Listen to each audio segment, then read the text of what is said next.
Shoe commandment number 4. Do not buy a shoe because it's pretty or it matches your outfit. Those are the wrong reasons to be buying a shoe. When they make the shoes, they don't make there's not one perfect foot that they make a shoe for. There's hundreds and hundreds of variations. So there are different categories of shoes. Unless you know what you're doing, you could buy a shoe that's going to wreck you. There's numerous categories of running shoes. From a minimalist shoe, there's going to be a minimal shoe that's almost like you're barefoot. So it's designed to move and flex with your foot as if you were barefoot. The classic is the New Balance Minimus. It even says it, so you don't make the mistake of thinking it's a Maximus. They come in Ultra. It's one of our favorite zero drop shoes. See the zero drop? The front of the foot sits on the same plane as the back of the foot, so it emulates you moving across the earth as if you are barefoot. Another category would be light stability. So the GT2000 from ASICS has a little bit dense foam on the medial side, a broad contact to the ground, so as your foot hits the ground, you're going to get a lot more support under your arch than you would in a minimalist shoe.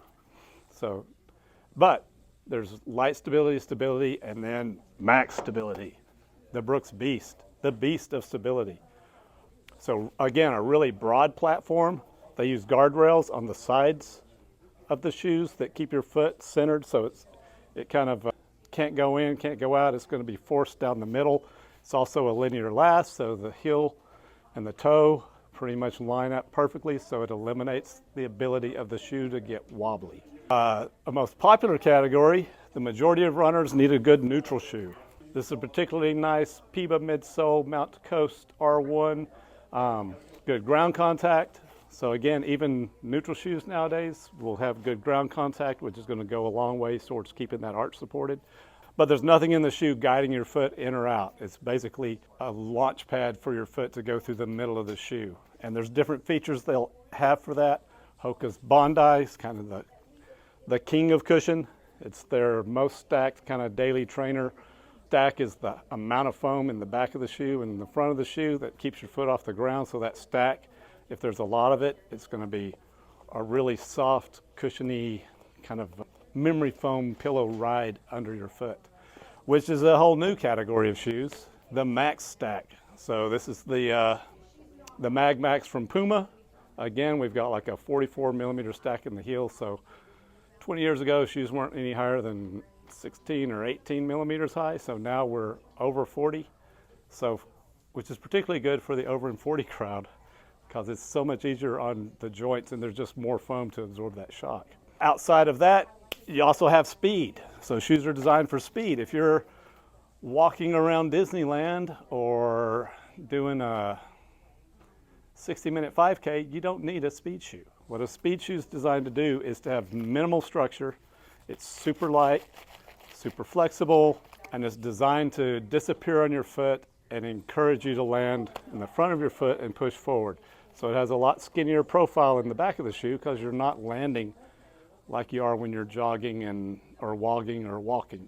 A speed shoe is going to be light. It's going to feel snappy. The foams are designed to give you a bounce back rather than a cushion. And they come in all shapes and sizes now because the technology's gone haywire. We also have carbon plated shoes that are also super speed shoes. So this particular Fuel Cell Super Comp is designed for racing a marathon. If you're going to run a sub 3-hour marathon, this is the shoe for you. If you're going to run a 6-hour marathon, not the best choice for you because it has carbon in it that's really stiff. It's going to offload a lot of the pressure from your hips down because of that carbon, and it's angled. So it's made to land like this, not like this. So unless you run like this, don't bother with this. Go with something like this.